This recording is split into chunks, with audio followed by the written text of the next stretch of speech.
दोस्तों स्वागत है आपका बिहार न्यूज में। दोस्तों मैं हूं फिरदौस गनी और आप देख रहे हैं केडीवी लाइव। दोस्तों आज हो चुका है 23 अगस्त 2022। तो आज की बिहार की टॉप न्यूज लेकर आए हैं आपके लिए। दोस्तों वीडियो स्टार्ट करने से पहले आपसे एक रिक्वेस्ट है, अगर आप नए आए हैं इस चैनल पर तो फिर इस चैनल को सब्सक्राइब करके बेल आइकन को प्रेस कर दीजिए और साथ में वीडियो को लाइक कर दीजिए, अपने दोस्तों के साथ शेयर भी कीजिए। तो चलिए दोस्तों स्टार्ट करते हैं आज की पूरे बिहार की टॉप न्यूज।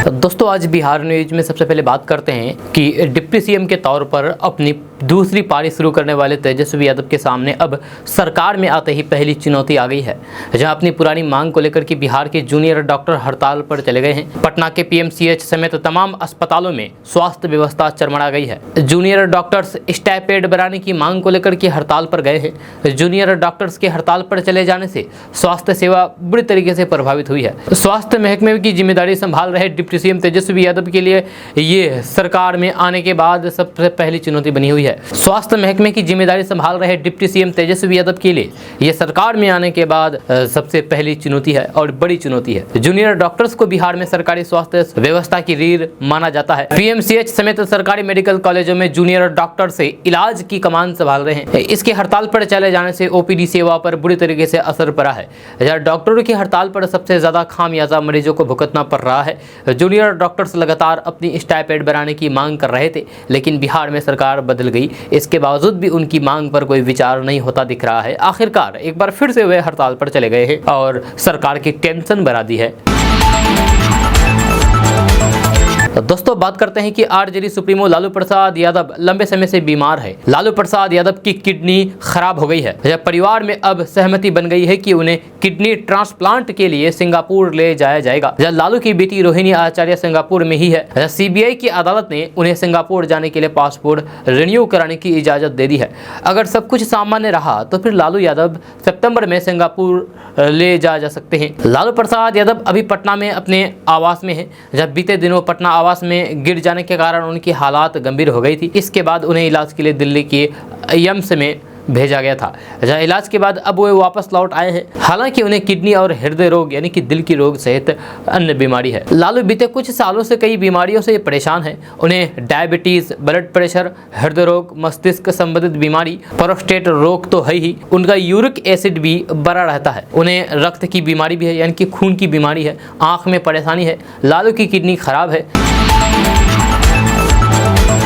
दोस्तों बात करते हैं कि बिहार सरकार के उद्योग मंत्री समीर महासेठ का एक बेतुका बयान सामने आया है। एक कार्यक्रम में लोगों को संबोधित करते हुए उन्होंने कहा कि बिहार के प्रोडक्ट को ये कहकर नकार दीजिए। एक कार्यक्रम में लोगों को संबोधित करते हुए उन्होंने कहा कि बाहर के प्रोडक्ट को ये कहकर नकार दीजिए कि इसको खाने से पेट खराब हो जाता है। जब बिहार के बने सामान का इस्तेमाल कीजिए, इससे जीएसटी में भी बिहार को फायदा होगा। मंत्री जी यहीं पर नहीं रुके, लोगों को क्षेत्रवाद का पाठ पढ़ाते हुए उन्होंने कहा कि आप लोग विरोध कर सकते हैं, मैं तो मंत्री हूं, इसीलिए भारत में बनने वाले किसी भी प्रोडक्ट का विरोध नहीं कर सकता। दरअसल उद्योग मंत्री समीर महासेठ हाजीपुर में एक निजी फूड प्रोडक्ट की फैक्ट्री के उद्घाटन के लिए वैशाली पहुंचे थे, जहां उन्होंने बिहार में उद्योग को बढ़ावा देने के लिए इस बार क्षेत्रवाद का सहारा लिया है और बिहारियों को एक नए तरीके से उकसाने का प्रयास किया है, ताकि बिहारी अगर यहाँ के लोकल प्रोडक्ट को तवज्जो देंगे तो फिर निश्चित तौर पर बिहार में उद्योग को बढ़ावा मिलेगा। इतना ही नहीं, मंत्री जी ने यह भी कहा कि बाहर के राज्यों को जो जीएसटी मिलता है उससे हम लोगों को क्या फायदा, बिहार में जो जीएसटी मिलेगा उससे जनता को फायदा होगा, आपको फायदा होगा। मंत्री समीर महासेठ ने अपने बातों में मुख्यमंत्री नीतीश कुमार और उप मुख्यमंत्री तेजस्वी यादव को भी शामिल किया है। दोस्तों बात करते हैं कि बिहार के मिथिला मखाना को भौगोलिक उप दर्शन रजिस्ट्री यानी कि जीआई टैग मिलने के साथ ही 5वें उत्पाद को अंतर्राष्ट्रीय पहचान मिल गई है।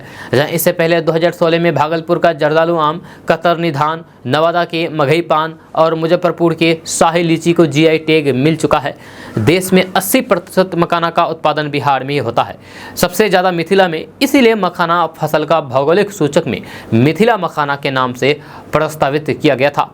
कृषि विभाग और बिहार कृषि विश्वविद्यालय के वैज्ञानिक के मार्गदर्शन में मखाना के भौगोलिक उपदर्शन के लिए आवश्यक पहल की गई है। 5 साल के अथक प्रयास के बाद 1000 से अधिक पन्नों का मखाना के ऐतिहासिक दस्तावेजों को संग्रहित करके जीआई टैग हासिल करने के लिए आवेदन किया गया। इसका फल ये मिला कि मिथिला मखाना के नाम से जीआई टैग प्राप्त करने में सफलता मिली। बिहार में मखाना मुख्य रूप से 9 जिलों में उत्पादित किया जाता है, जिनमें मधुबनी, दरभंगा, सहरसा, सुपौल, मधेपुरा, किशनगंज, अररिया, कटिहार और पूर्णिया। इसके अलावा इस साल 2 नए जिले सीतामढ़ी और पश्चिमी चंपारण को मखाना विकास योजना में शामिल किया गया है। राज्य स्तर पर भोला पासवान शास्त्री कृषि महाविद्यालय पूर्णिया को नोडल केंद्र बनाया गया है।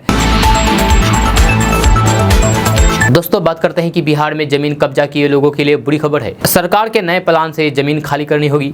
राजस्व एवं भूमि सुधार मंत्री आलोक मेहता ने कहा है कि बिहार में जमीन का एरियल सर्वे कराया जा रहा है। इससे ये पता लगाया जाएगा कि बिहार में कितनी जमीन पर अवैध तरीके से लोगों ने कब्जा जमा रखा है। बिहार में भूमि का एरियल सर्वे कराया जा रहा है। काम काफ़ी तेजी के साथ चल रहा है। साल 2024 तक सर्वे का काम पूरा हो जाएगा। इससे ये पता लग जाएगा कि बिहार में कितनी भूमि पर अवैध तरीके से लोगों ने कब्जा जमा करके रखा है। जब भूमि पर अवैध कब्जा करने वाले लोगों को बेदखल किया जाएगा। राजस्व एवं भूमि सुधार मंत्री बनने के बाद पहली बार अपने गृह जनपद पहुंचे आलोक मेहता ने ये बातें कही है। जब मंत्री ने कहा है कि बिहार के सभी जिलों में सरकारी भूमि को अतिक्रमण मुक्त करने के लिए कार्रवाई युद्ध स्तर पर की जा रही है। मंत्री ने कहा है कि विभाग के स्तर पर अतिक्रमित सरकारी भूमि की जांच करवाई जा रही है। जांच के बाद भूमि को खाली कराया जाएगा। दोस्तों, बात करते हैं कि भारतीय जनता पार्टी के नए संसदीय बोर्ड और केंद्रीय चुनाव समिति के सदस्यों के नामों की घोषणा की गई है। संसदीय बोर्ड से नितिन गडकरी को आउट किया गया है और केंद्रीय चुनाव समिति में देवेंद्र फडणवीस को इन किया गया है। यह दोनों ही नागपुर से आते हैं। सबसे बेहतर परफॉर्मेंस वाले मिनिस्टर को बीजेपी के सबसे अहम बोर्ड से हटाए जाने पर हैरानी जताई जा रही है। अब नितिन गडकरी की नाराजगी भी सामने आने लगी है। नितिन गडकरी आज एक कार्यक्रम में संबोधित करते हुए ये बातें साफ कही है। विकास के कामों में टाल मटोल को लेकर के केंद्रीय परिवहन मंत्री नितिन गडकरी ने अपनी ही पार्टी की सरकार को घेरा है। उन्होंने कहा है कि प्रोजेक्ट तैयार किए जाते हैं, लेकिन वे समय पर कैसे पूरे हो, इस पर ध्यान देने की ज़रूरत है। यह सरकार की सबसे बड़ी समस्या ये है कि ये समय पर निर्णय नहीं लेती। ये कहते हुए नितिन गडकरी ने एक तरह से अपनी ही सरकार की, यानी कि बीजेपी की ही सरकार की खिंचाई कर दी है। आपको बता दें कि नितिन गडकरी के बारे में एक बात सबको पता है कि वे अपनी राय बेहिचक दिया करते हैं। साथ ही वे एक निर्भीक और मोदी सरकार के सबसे अच्छा काम करके दिखाने वाले मंत्री भी हैं। उन्होंने पहले कई ऐसे काम किए हैं जिन्होंने रिकॉर्ड बनाया है। वे आगे भी दावा करते हैं कि 2 सालों में देश में अमेरिका से अच्छी सड़क बना करके दिखाएंगे। जहां उनकी विकास दृष्टि और काम करने की शक्ति को लेकर के विपक्ष भी सवाल नहीं उठाता है, लेकिन जब अपने ही पार्टी से उन्हें सबसे अहम बोर्ड से बाहर कर दिया जाता है तो फिर सवाल तो उठ ही जाता है ना। दोस्तों, बात करते हैं कि बिहार में कांग्रेस की नज़र साल 2024 के लोकसभा चुनाव पर है। जब पार्टी को भरोसा है कि महागठबंधन चुनाव में वे बेहतर प्रदर्शन कर सकती है, इसीलिए पार्टी मुख्यमंत्री नीतीश कुमार मंत्रिमंडल में मंत्री पद और दूसरे मुद्दों को बहुत ज़्यादा तरजीह देने के हक में नहीं है। जब पार्टी आरजेडी के साथ जदयू से अपने रिश्ते और बेहतर बनाने पर जोर देगी। उदयपुर नरसंहार के जरिए कांग्रेस साफ कर चुकी है कि पार्टी 2024 के चुनाव को ध्यान में रखते हुए राजनीतिक फैसला लेगी। जदयू के साथ गठबंधन इसी राजनीति का हिस्सा है। नव संकल्प के मुताबिक पार्टी राजनीतिक परिस्थितियों के अनुरूप जरूरी गठबंधन करने के रास्ते खुला रखेगी। यह पार्टी ने मई में हुए नव संकल्प शिविर में 2024 की रणनीति का खाका तैयार किया था। जब बिहार में लोकसभा की 40 सीटें हैं। साल 2019 के चुनाव में कांग्रेस सिर्फ 1 सीट जीत पाई थी, जबकि आरजेडी का खाता तक नहीं खुला था। जब पर जदयू के साथ आने से तस्वीर बदल गई है। साल 2019 और 2024 के लोकसभा चुनाव में जदयू, आरजेडी और कांग्रेस को 45% वोट मिले हैं। साल 2014 के जदयू को अकेले चुनाव लड़ने पर 16% वोट मिले थे। पिछले लोकसभा चुनाव में भाजपा को 24% वोट मिले थे और जदयू लोजपा के साथ मिलकर के एनडीए 40 में से 39 सीट जीतने में सफल रहा था। जबकि महागठबंधन में सिर्फ 3 पार्टियां जदयू, राजद और कांग्रेस का वोट प्रतिशत 45 था। पार्टी के एक वरिष्ठ नेता के मुताबिक सब कुछ ठीक ठाक रहा तो फिर 2024 में यूपीए के 2019 का एनडीए का प्रदर्शन दोहराना मुश्किल नहीं है। यकीनन जदयू आरजेडी के साथ सरकार की भी सीट बढ़ेगी। दरअसल साल 2014 के चुनाव से ठीक पहले जदयू के एनडीए से रिश्ता तोड़ लिया था। जदयू अकेले चुनाव लड़ी थी। उस वक्त पार्टी को 16% वोट के साथ सिर्फ 2 सीट मिली थी, जबकि यूपीए 7 सीट जीतने में सफल रहा था। जब उनमें कांग्रेस की 2, आरजेडी की 4 और एनसीपी की 1 सीट शामिल है। जब पिछले 4 चुनाव में यूपीए को 2004 में सबसे ज्यादा 29 सीट मिली थी। दोस्तों बात करते हैं कि गठबंधन और सरकार का स्वरूप बदलने के बाद अब सबसे ज़्यादा चर्चा विधानसभा अध्यक्ष विजय कुमार सिन्हा को लेकर के है। सबकी नज़र उनके अगले कदम पर टिकी हुई है कि वे क्या करने वाले हैं। जहां 241 सदस्यों वाले सदन में 164 सदस्यों के बहुमत वाले सत्ता पक्ष का सामना करेंगे या फिर उससे पहले त्याग पत्र देंगे। सत्ता पक्ष या फिर विपक्ष किसी को भी अंदाजा नहीं है कि वे क्या करने वाले हैं। जानकार भी कानून के पन्ने पलट रहे हैं कि अगर वे अंतिम समय तक अपने पद पर डटे रहे तो फिर क्या क्या विकल्प हो सकते हैं। जहां विजय सिन्हा अभी तक अपने पत्ते नहीं खोले हैं, कोई पूछता भी है तो संवैधानिक पद की बाध्यता का हवाला देकर के चुप्पी साध देते हैं। इस राजनीति में बेचैनी और उत्कृष्टता बढ़ गई है। दोस्तों बात करते हैं कि आम आदमी पार्टी और बीजेपी में सियासत घमासान जोरों पर है। इसी कड़ी में आम आदमी पार्टी के नेता और दिल्ली के उप मुख्यमंत्री मनीष सिसोदिया का बीजेपी पर बड़ा हमला किया है। मनीष सिसोदिया ने ट्वीट करते हुए कहा कि मेरे पास भाजपा का संदेश आया है, आप तोड़ करके यानी कि आम आदमी तोड़ करके भाजपा में आ जाओ, सारे सीबीआई ईडी के केस बंद करवा देंगे। मनीष सिसोदिया ने कहा है कि मेरा भाजपा का जवाब है कि मैं महाराणा प्रताप का वंशज हूँ, राजपूत हूँ, सर कटा लूंगा लेकिन भ्रष्टाचारियों षड्यंत्रकारियों के सामने झुकूंगा नहीं। मेरे खिलाफ सारे केस झूठे हैं, जो करना है कर लो। साथ ही मनीष सिसोदिया ने कहा है कि गुजरात की जनता केजरीवाल को मौका देना चाहती है। बीजेपी गुजरात में शिक्षा, स्वास्थ्य और महंगाई के लिए कुछ नहीं कर पाई, अब हम करके दिखाएंगे। आपको बता दूं कि दिल्ली की आबकारी नीति में कथित भ्रष्टाचार और फिर सीबीआई द्वारा मनीष सिसोदिया के खिलाफ प्राथमिकी दर्ज करने की वजह से विवाद जोरों पर है। दोस्तों बात करते हैं कि बिहार का एक दिहाड़ी मजदूर गिरीश यादव इन दिनों सुर्खियों में है। दरअसल गिरीश यादव मजदूरी करके अपना गुजर बसर करता है, लेकिन इसके बावजूद भी जीएसटी की तरफ से उसके ऊपर 37 लाख बकाया का नोटिस भेज दिया गया है। अब दिहाड़ी मजदूरी करने वाले गिरीश को समझ में नहीं आ रहा है कि उसे किस बात के लिए 37 लाख बकाया का जीएसटी नोटिस भेजा गया है। मामला खगड़िया के अलौली थाना इलाके के मेघोना गाँव का है। अलौली थाने ने गिरीश के साथ धोखाधड़ी से जुड़ा एक मामला दर्ज किया है। दिन भर मजदूरी करके किसी तरीके से परिवार के साथ गुजर बसर करने वाले मजदूर गिरीश यादव के ऊपर जीएसटी का नोटिस अपने आप में सुर्खियां बना हुआ है। बताया जा रहा है कि गिरीश यादव के नाम से राजस्थान के पाली में एक लिमिटेड कंपनी है। गिरीश के टेम्परेरी अकाउंट नंबर यानी कि 10 ऊपर 37.5 लाख रुपए जीएसटी का बकाया है। इनकी वसूली के लिए ही गिरीश को नोटिस भेजा गया है। गिरीश का कहना है कि वह कभी राजस्थान गया ही नहीं और न ही उसके जान पहचान वालों की कोई कंपनी है।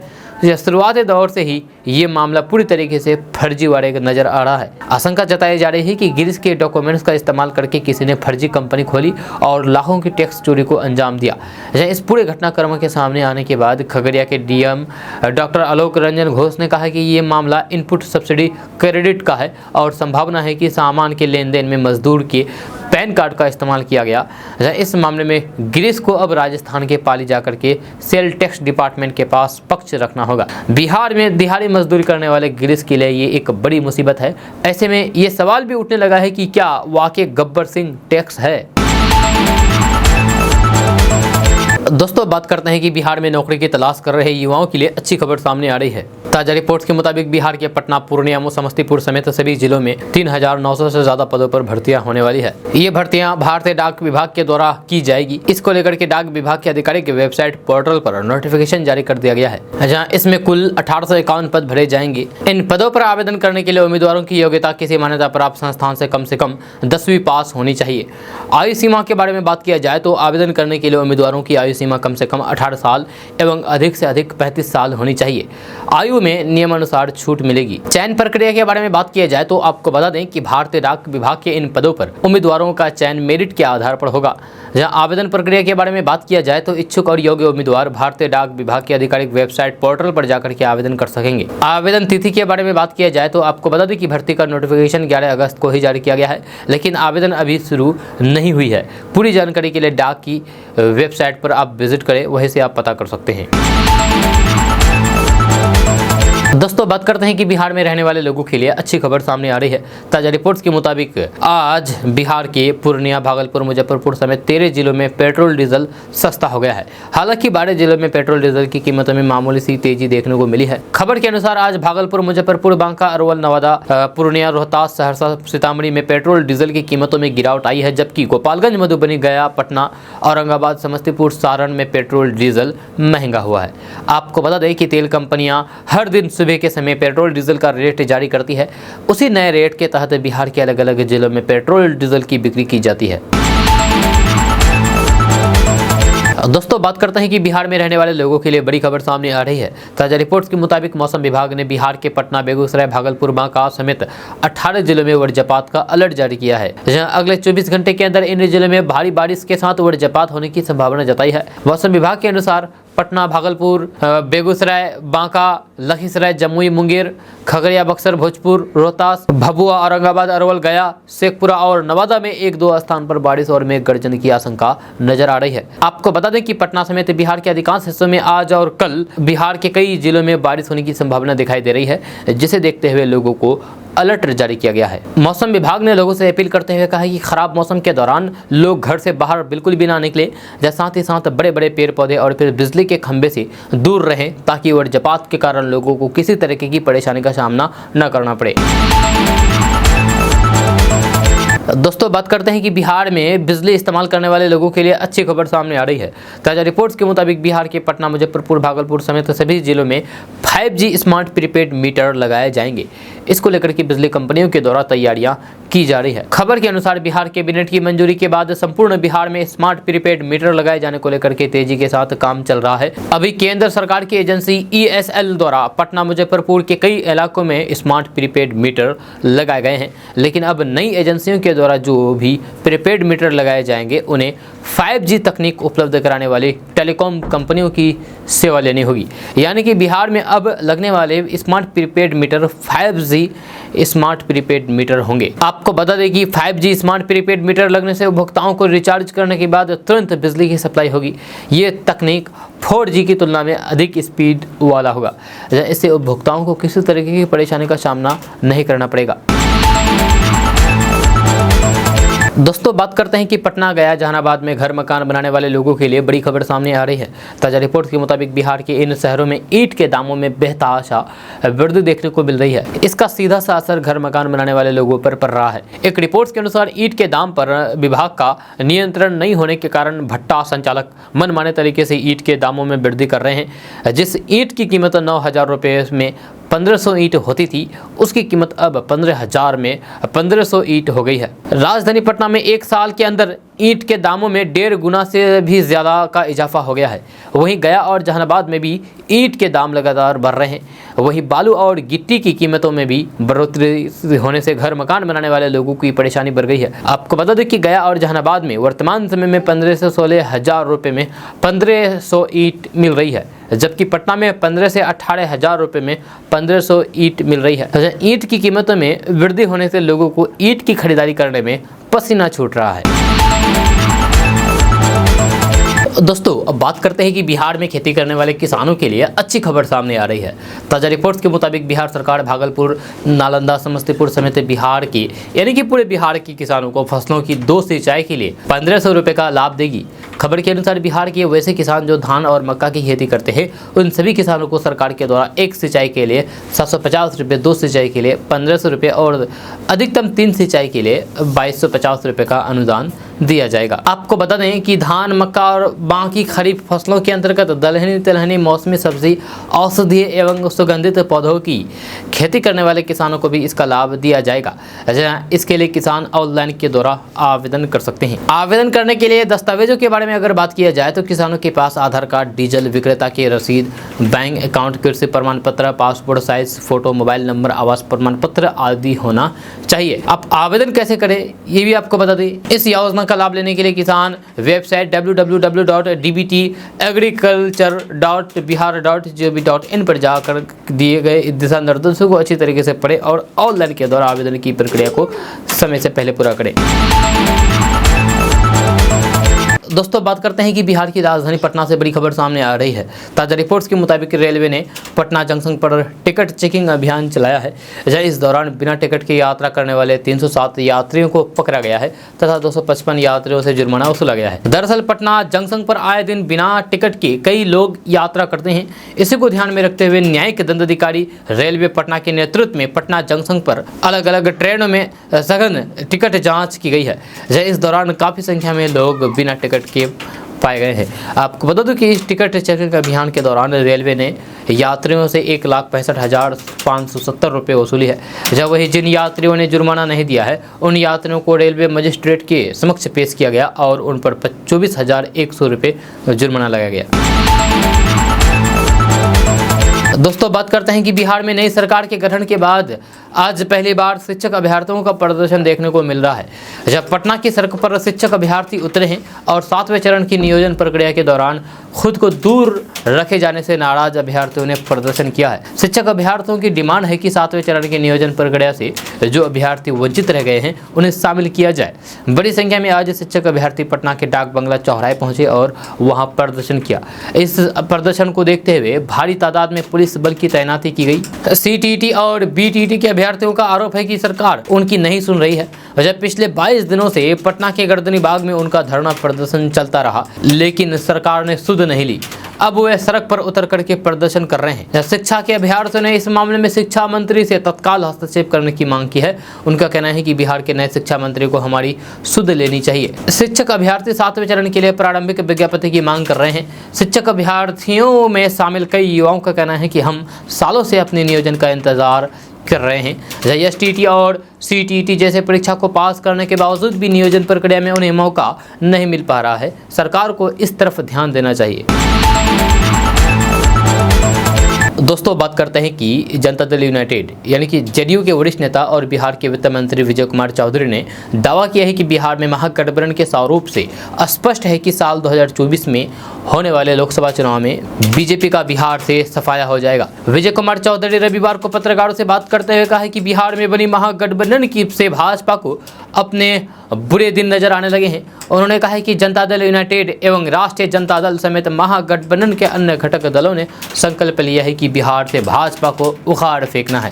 वित्त मंत्री ने कटाक्ष करते हुए कहा कि सत्ता में रहते हुए भाजपा के नेता मुख्यमंत्री नीतीश कुमार के विकास कार्यों का ढिंडोरा पीट रहे थे, लेकिन अचानक 2 दिनों में क्या बात हो गई कि भाजपा के नेताओं को सब दागी नजर आने लगे। उन्होंने आरोप लगाया है कि सत्ता से बाहर हो जाने की विकृत मानसिकता के कारण भाजपा मुख्यमंत्री समेत अन्य मंत्रियों पर अनर्गल आरोप लगा रहे हैं। उन्होंने कहा है कि भाजपा के मानसिकता में ही जंगल राज घुस चुका है, इसलिए भाजपा के नेता मुख्यमंत्री समेत महागठबंधन के मंत्रियों पर बेबुनियाद राग अलाप रहे हैं।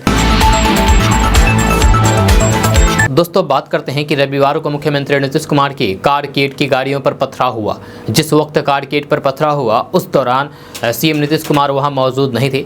कारकेड पर लाठी डंडे से हमला किया गया और पथराव किया गया जिसमें कारकेड की 3 से 4 गाड़ियों के शीशे टूट गए। घटना पटना के गौरीचक थाना के सोहगी गाँव के पास हुआ है। सोहगी गांव के पास ही लोगों ने सीएम के कारकेड पर पथराव किया। शुक्र है कि सीएम नीतीश कुमार इस कारकेड में नहीं थे। दरअसल सीएम नीतीश कुमार सूखा प्रभावित क्षेत्रों का दौरा करने जा रहे थे। सीएम नीतीश कुमार हेलीकॉप्टर से गया जाने वाले थे, लेकिन उनके हेलीपैड से दूसरे स्थानों पर जाने के लिए कारकेड को पटना से गया रवाना किया गया था। इस दौरान पटना से गया के रास्ते में गौरीचक थाना क्षेत्र के सोहगी गांव के लोगों ने रोड जाम करके रखा था। दरअसल सोहगी गांव का एक युवक 2 से 3 दिनों से लापता था, जिसका शव बरामद होने के बाद लोग आक्रोशित थे और पुलिस पर लापरवाही बरतने का आरोप लगा रहे थे। युवक की हत्या के बाद नाराज लोग पटना गया मेन रोड पर सोहगी मोड़ के पास शव रख करके विरोध प्रदर्शन कर रहे थे। लोगों के प्रदर्शन के दौरान ही कारकेड की गाड़ियां उस रास्ते से गुजरने लगी। गुस्साए ग्रामीणों ने काफिले पर पथराव कर दिया, इससे कई गाड़ियों के शीशे टूट गए। पथराव से कुछ लोगों को चोट लगने की भी खबर सामने आई है। दोस्तों बात करते हैं कि नीतीश कुमार जब एनडीए का साथ छोड़कर के महागठबंधन का साथ आए तो उसी वक्त तय हो गया था कि नीतीश कुमार के दिल में जरूर एक बार फिर से प्रधानमंत्री पद को लेकर के उम्मीद जग गई है। प्रधानमंत्री की कुर्सी की रेस में नीतीश कुमार ने खुद को शामिल करने के लिए ही बीजेपी से रह जुदा की बातें भी साफ हो चुकी है। जेडीयू का राष्ट्रीय नेतृत्व भी अब खुले तौर पर इसे स्वीकार कर रहा है। डिप्टी सीएम तेजस्वी यादव की तरफ से मुख्यमंत्री नीतीश कुमार को प्रधानमंत्री पद के सबसे मजबूत उम्मीदवार बताए जाने के बाद अब इस मामले पर बिहार की सियासत गरमाई गई है। आरजेडी के नेता एक के बाद एक बयान दे रहे हैं कि नीतीश कुमार को 2024 में प्रधानमंत्री कैंडिडेट घोषित किया जाए। ऐसा लगता है कि आरजेडी जल्द से जल्द नीतीश कुमार को दिल्ली भेजना चाहती है। तेजस्वी यादव के बयान के बाद उनकी पार्टी के नेताओं के बीच अब इस बात को लेकर के होड़ मची हुई है कि कौन नीतीश कुमार को कितने बेहतर तरीके से पीएम पद का यानी कि प्रधानमंत्री पद का कैंडिडेट बताता है। दरअसल ये बात सबको मालूम है कि नीतीश कुमार अगर दिल्ली की राजनीति का रुख करते हैं तो ऐसी स्थिति में बिहार की कमान सीधे सीधे तेजस्वी यादव के हाथों में आ जाएगी, यानी कि तेजस्वी यादव मुख्यमंत्री बन जाएंगे। आरजेडी नीतीश कुमार के पलटी मारने के बाद विपक्ष से सत्ताधारी दल बन चुकी है। ऐसे में अब आरजेडी को उम्मीद दिख रही है कि तेजस्वी बैठे बैठाए बिहार के मुख्यमंत्री बन जाएंगे, लेकिन इसके लिए जरूरी है कि नीतीश कुमार दिल्ली कुछ करें। या नीतीश कुमार की राजनीति महत्वाकांक्षा को आरजेडी के नेता लगातार अपने बयानों से हवा दे रहे हैं। हालांकि जेडीयू के अंदर से भी बातें लगातार आ रही है। जेडीयू के राष्ट्रीय अध्यक्ष ललन सिंह ने खुद कह दिया है कि 2024 में विपक्ष की तरफ से नीतीश कुमार बड़े चेहरा हो सकता है। तेजस्वी यादव ने नीतीश कुमार को विपक्ष की तरफ से 2024 में सबसे मजबूत चेहरा है। तेजस्वी यादव ने कहा है कि नीतीश कुमार में प्रधानमंत्री बनने की योग्यता है और भारतीय जनता पार्टी के मौजूदा राजनीतिक अहंकार को नीतीश कुमार ही खत्म कर सकते हैं। तेजस्वी यादव और उनकी पार्टी के नेता जहां एक तरफ नीतीश कुमार को 2024 में प्रधानमंत्री कैंडिडेट के तौर पर आगे आ रहे हैं, तो फिर वहीं सरकार में शामिल कांग्रेस के बड़े नेताओं ने फिलहाल चुप्पी साध रखी है। दोस्तों बात करते हैं कि बिहार भाजपा को बिहार में सरकार से बाहर निकले कई दिन बीत गए हैं। जब बिहार में विपक्षी दल बीजेपी को विधानमंडल में नेता प्रतिपक्ष की कुर्सी मिलने वाली है।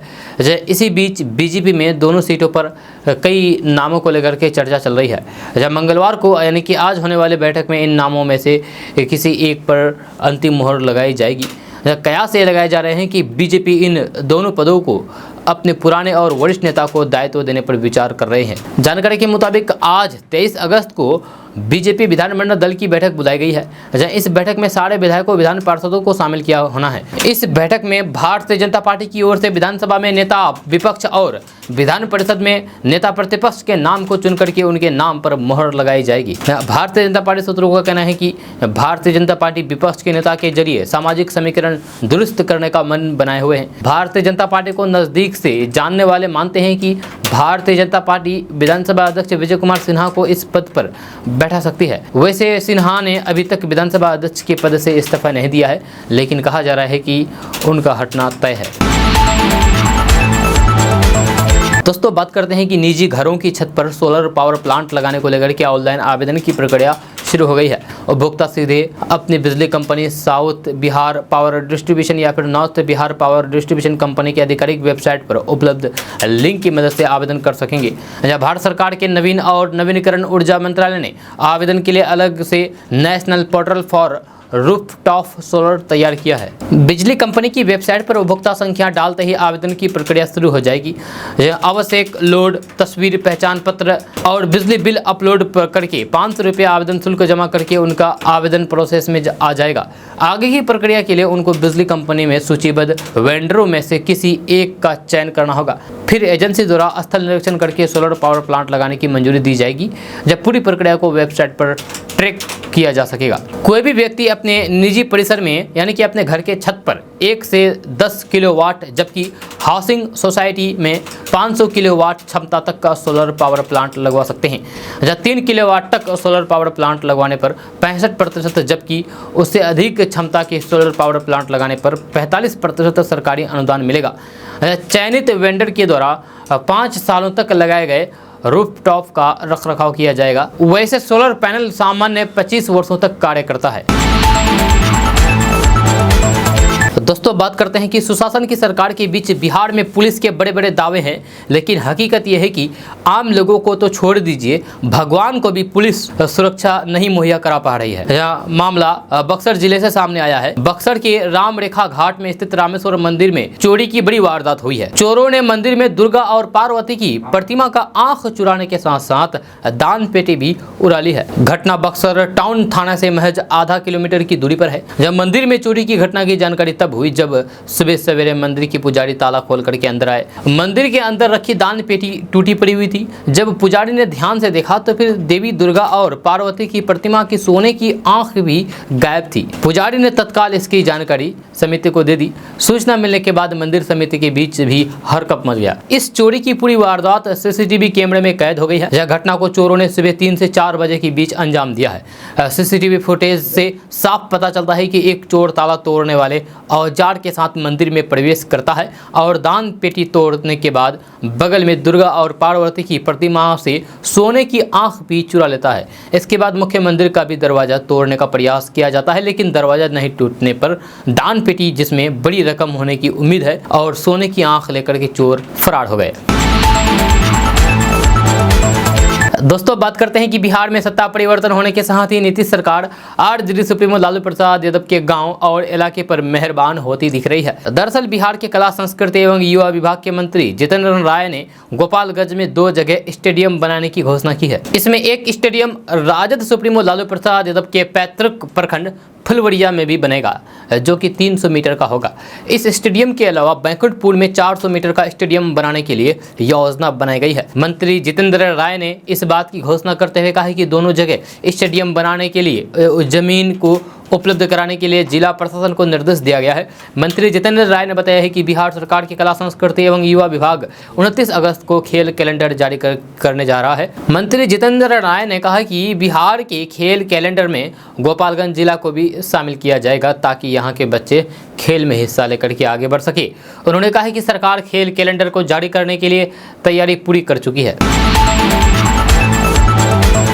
दोस्तों बात करते हैं कि जेडीयू संसदीय बोर्ड के अध्यक्ष उपेंद्र कुशवाहा ने कहा है कि अगर 2024 में परिस्थितियां अनुकूल रही तो नीतीश कुमार सर्वश्रेष्ठ प्रधानमंत्री साबित होंगे, लेकिन उनकी पार्टी विपक्ष की एकता की कीमत पर उसके लिए जोर नहीं डालेगी। उपेंद्र कुशवाहा हालांकि इस सवाल को टाल दिए गए हैं कि अगर बिहार में सबसे लंबे कार्यकाल वाले मुख्यमंत्री राष्ट्रीय राजनीति में चले जाते हैं तो फिर राज्य में उनका उत्तराधिकारी कौन होगा। दोस्तों बात करते हैं कि सुप्रीम कोर्ट ने कथित 2018 में एक मामले में भाजपा नेता शाहनवाज हुसैन के खिलाफ दर्ज आपराधिक शिकायत के संबंध में मुकदमे की सुनवाई से पहले आगे की कार्रवाई पर रोक लगा दी है। सुप्रीम कोर्ट ने इस मामले में शाहनवाज हुसैन के खिलाफ एफआईआर दर्ज करने के दिल्ली हाई कोर्ट के हाल ही में किए गए आदेश पर भी रोक लगा दी है। अब इस मामले की अगली सुनवाई सितंबर के तीसरे सप्ताह में होगी। आपको बता दें कि 18 अगस्त को दिल्ली हाई कोर्ट ने एक मामले में भाजपा नेता शाहनवाज हुसैन के खिलाफ कई धाराओं में मामला दर्ज करने का आदेश दिया था। इतना ही नहीं, अदालत ने 3 महीने के भीतर जांच पूरी करने के लिए कहा था। बात करते हैं कि आखिर शाहनवाज हुसैन के खिलाफ आरोप क्या है और शिकायत कब हुई है। तो शाहनवाज हुसैन के खिलाफ एक महिला ने जून 2018 में शिकायत दर्ज कराई थी। शिकायतकर्ता महिला ने आरोप लगाया था कि भाजपा नेता शाहनवाज हुसैन ने अप्रैल 2018 में उसे अपने छतरपुर में स्थित फार्म हाउस पर बुलाया और कोल्ड ड्रिंक में कुछ नशीला पदार्थ मिला दिया। इसके बाद उसके साथ नशे के हालात में गलत काम किया। शाहनवाज हुसैन ने गलत काम किया, इस महिला का कहना है।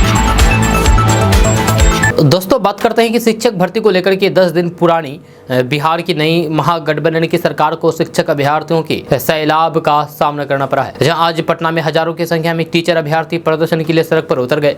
इस दौरान अभ्यर्थियों की मांग थी कि सरकार तत्काल टीचर भर्ती को लेकर के आदेश जारी करे। वहीं शिक्षकों की भीड़ को रोकने के लिए बड़ी संख्या में पुलिस बल भी मौजूद रही, जिन्होंने गांधी मैदान से निकले शिक्षकों के हुजूम को डाक बंगला पर ही रोक दिया। इस दौरान आक्रोशित अभ्यर्थियों को रोकने के लिए पुलिस को लाठियां भी भाजनी पड़ी, जिसमें कुछ अभ्यर्थी गंभीर रूप से घायल हो गए हैं। जब प्रदर्शन में शामिल एक महिला अभ्यर्थी ने बताया है कि तेजस्वी यादव जब विपक्ष में थे तो कई बार ये भरोसा देते थे कि वे हमारी नौकरी के लिए तत्काल कदम उठाएंगे। आज जब उनकी सरकार बन गई तो फिर हमारी मांगों को टालने की कोशिश शुरू हो गई है। इस दौरान अभ्यर्थियों ने बताया है कि जब हमने नए शिक्षा मंत्री से इस बारे में बात की तो फिर प्यार मोहब्बत की बात करके मामले को टालने में लगे हैं, जैसे वे शिक्षा मंत्री ना होकर के मोहब्बत मंत्री हो। प्रदर्शन कर रहे अभ्यर्थियों ने बताया है कि यहाँ 2 दिन में 32 नए मंत्री शपथ लेते हैं।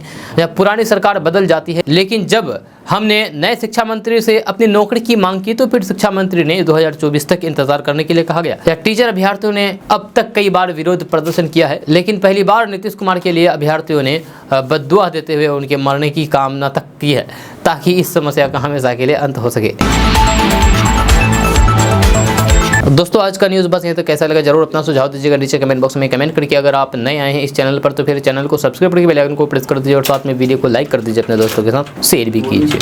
तो मिलते हैं फिर नेक्स्ट वीडियो के साथ, तब तक के लिए जय हिंद जय बिहार।